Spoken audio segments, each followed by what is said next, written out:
I'm going to start my video today after everything I've done last couple of weeks has been a catastrophe, including getting new Wi-Fi internet that works when it wants to.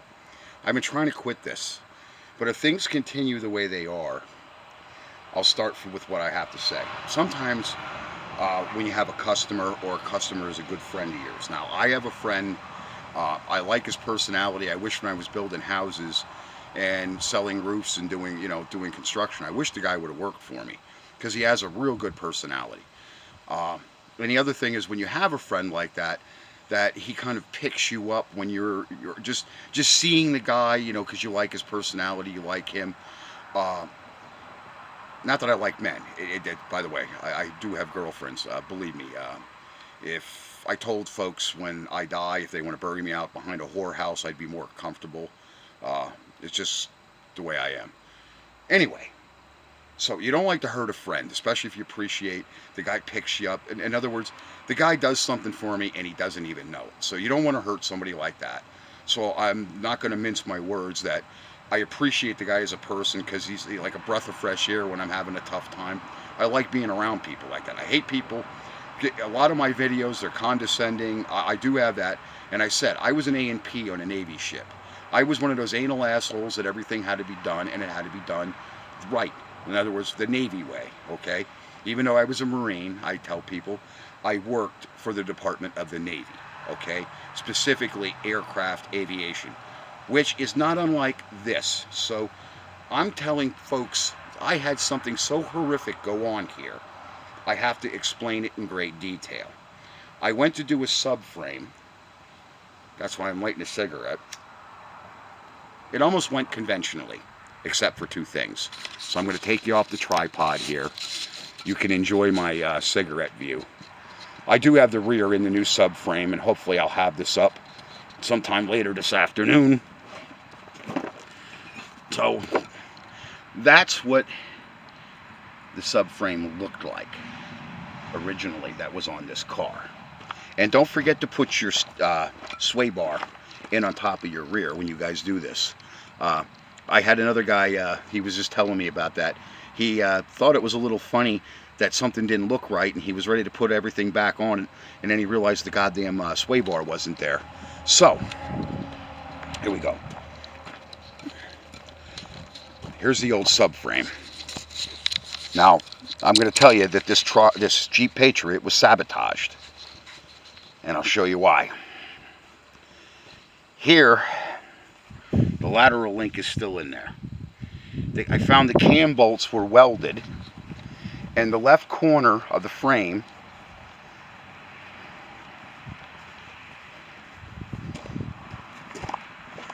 I'll show you the bolt then. I had to cut this out.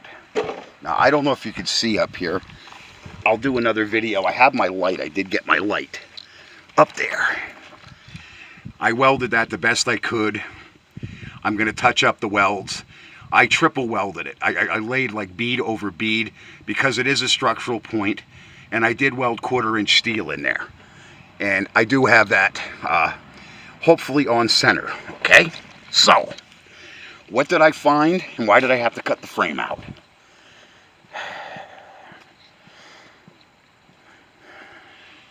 This is your mount. This bolt right here. It was like this. This goes up, and you see the weld that somebody put weld in the top of that you would never get the bolt out. That's what a subframe bolt looks like. An old one, that's what a new one looks like. They're 12 point by 125 millimeter.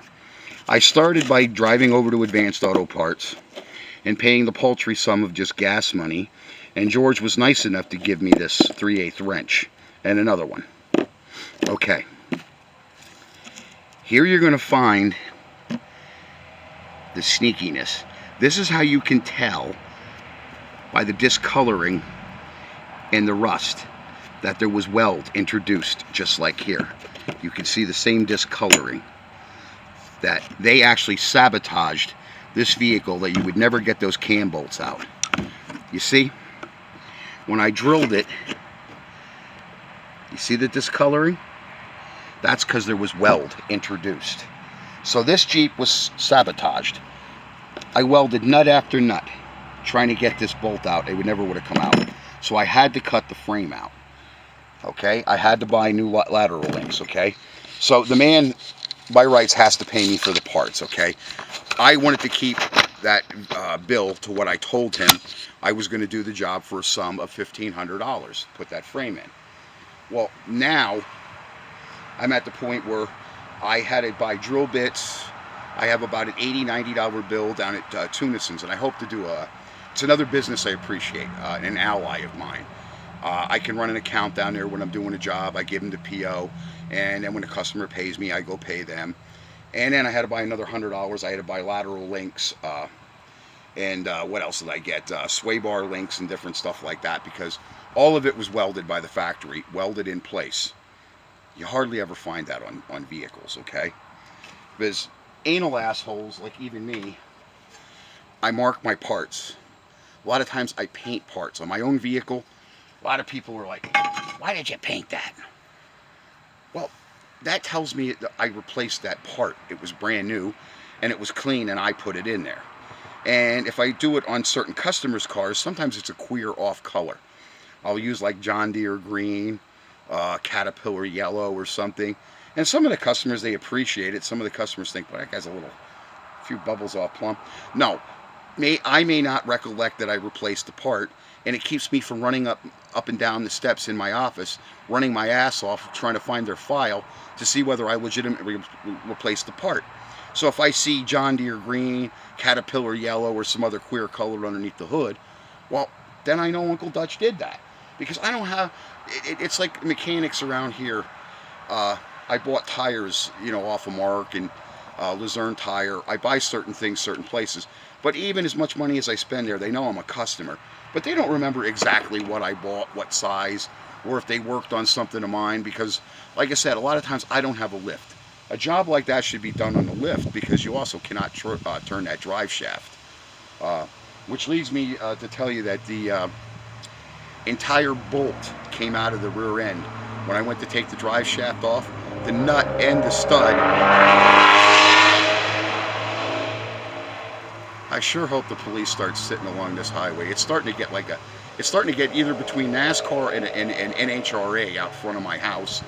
The other day I'm pulling out of my goddamn driveway, and I'm gonna go take right, and there's an Amazon van coming, and some prick trying to pass the Amazon van almost hit me head on pulling out of my driveway.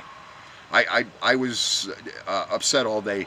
I've had a couple of near bad episodes.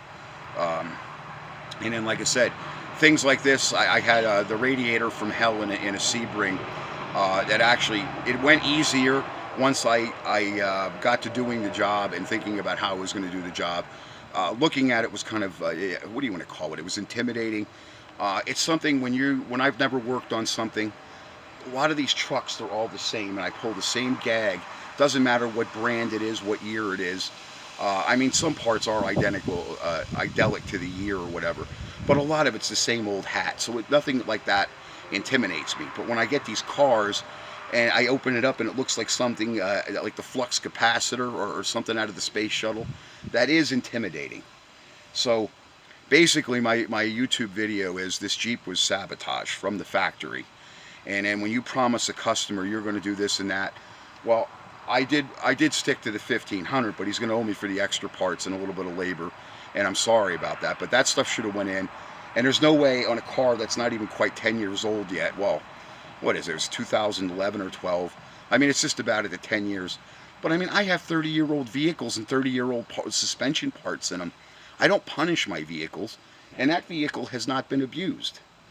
That vehicle is pretty decent. So, it might be dirty, it's somebody's work car, but it was not abused. And under the hood, it's clean. I opened it up and looked underneath the hood, it's clean. So you folks that get in these situations, tell me by my video how I should apologize to the customer. I am going to give him a thumb drive. I am going to give the customer this video because, like I said, he's a person I appreciate, because, like I said, I do get some tough jobs, and I run over. The guy works at a beer distributor of all places, That's like having a girlfriend that's a bartender, basically. You know, but anyway, I don't get free beer or anything from the guy, and I don't take advantage of him. A couple times I got hacked or I left my wallet at home. They took care of me. I went back and paid them. You know what I mean? It's just a matter of curbing your habits, which I have to, like I said, with my health and stuff like that. I'm getting upset over things like this, and I was consuming some alcohol the other night, and I said to myself, this shit's got to stop. But that's the difference between a disciplined person and somebody that's not disciplined. Okay, that's my video. Watch out for these Jeeps. And just so you know, it was the left corner that was sabotaged. So if anybody else has found this in a Jeep, or that you found the factory welded parts together underneath, I don't know. Another person did the front subframe, and I was wondering if there was sabotage on that. Maybe that's why he ended up taking it to me, because the guy told him. I'm personally going to say that if somebody else asked me to do a subframe on their Jeep, well, I'm going to give them a price out of the ballpark, and then maybe give them a break when they come to pick it up. I don't know how I'm going to handle that yet either. So give me some advice, what I should have said to this guy, how I should have talked to this guy, if I should have said something different. Because right now I didn't call him back after I spewed on him last night. I was very upset. It took me 2 days to do something very simple, like take a subframe in and out of a vehicle. Anyway, give me some advice. So I handle myself. Let me know how you would have handled it, and I'll use my brain, I guess, to see how your comments went. Like I said, I got to choose my words, because I don't like hurting a friend, okay, or a customer, somebody that spends money with you. So you need to watch what you say to people. But even me, I don't have that perfect dexterity. I never did, and I don't know how to explain that to people. So something's been eating the buds off my tomato plants, and I got a sneaky. I had my wheelbarrow turned on its side here, but I've been loading firewood for the winter. We're getting ready for winter. I think it's a deer coming in my yard. There's got to be some kind of critter that's kind of tall, because I got a branch broke. Actually, I got two broken branches. Let me show you. There were flowers on this, and see, this is broke. Now this is right where I step to water it, but I come over here. I have kind of this. But anyway, something is coming in the yard here and eating the buds on this side of the plant. And I just sprinkled it. These gnats and stuff are starting, these bugs. Japanese beetles are starting to jump. Look at that tomato. All right, that's my my subjective nature is asking you folks, without discussing my my tomato plants, is asking you folks how you would have handled this situation. Okay, because like I said, hurting a friend and spewing on somebody like I did last night on that guy, and sometimes you just got to say Jesus Christ and hang it up at that. Okay, you're an adult, and you like I said, I felt as though maybe I did something wrong. So I'm still going to fix the car, and then I'm going to call the guy and say, look, you know, you owe me this, and that's it. If he has to pay me a couple weeks from now, what am I going to do? I'm not going to give him his car. But then again, like I said, I can't get knocked in the head for $300-400, you know, labor and parts and stuff like that too. When you go to anybody else's shop and it runs into more money, and even though they promised you it shouldn't, this is some of the reasons, I guess, why this shit's happening. And it's some of the reasons why, like I said, when you call the shop to get something fixed, what year is it? What model is it? What engine does it have in it? Believe me, some of that stuff is a warning sign to those people. Oh, we can't work on it for another 3-4 months. So you call another shop. And maybe you get a sucker because they never worked on that vehicle before. But maybe that mechanic, like me, had a bad experience and might get cheated out of money. Mechanics don't like to get themselves in that situation. But in today's world, these shops are not giving you they're just giving you what their labor rate is, because they're running into stuff like this. So that's why, again, I'm querying people. Who else ran into a sabotaged Jeep Patriot? And does this go to other lines like the Compass and the other piece of junk? Because I also know the subframes on some of the Cherokees, not the Grand Cherokees, but the Cherokee, the subframes are going to hell on them. And there's a lot of people now that don't want to work on them. So there's got to be a reason for that. There's got to be a reason. And by the way, soak your bolts in oil. Okay? Before you put that back together. Well, that's why I'm making the video now. Because I got to get my gloves on and I want to take all that hardware out of there. And then I got to find out what hardware There were two other bolts I had to. There were two other bolts I had to cut out of there, and they just didn't come loose or they snapped. And that's these eggheads that make these videos with these. They're selling you the Milwaukee gun, the trailing arm bolt, the bolt that's on the other side, not the subframe where the cam bolt is, but this bolt. This is your cam bolt. Those are opposing threads. Don't go in there like this meathead with this, what is it, Electrolux mechanic or something, electromechanic or whatever. Don't go in there and go gonzo with a goddamn, an impact gun. Those bolts are opposing thread. That means the bolt is meant to be heated up, because all your pressure points in your suspension are on these things, these dog bones, lateral links, okay? So the threads on the other end that go out on the trailing arm, you're not going to get those out. My air gun, I think, has over 2,000 pounds of torque, that old Blue Point. And that's why I won't give it up. And that's why when I see them at yard sales or some of these pawn shops, I don't give a shit what they want for them. As long as it works, I'm taking it with me. So I have two over there in the shed. I have them packaged up, greased. So all I got to do is open them up, take the grease out, but nothing will rot, because I found a couple of them in pretty mint shape, and two old Ingersolls I have down in the garage there too. Okay? Sorry for the long-winded video. I got to enjoy a cigarette and try to get this nightmare back together, and I got to, like I said, I got to formulate something to tell my customer. Like I said, I am going to give him a thumb drive. This is kind of an apology to him. He didn't deserve me yelling like that. And normally I hold my cool. I've been in some really tough situations in my life, and usually I'm a lot smoother than that, just so you know. All right, so that's where we're going with this, okay? Thanks.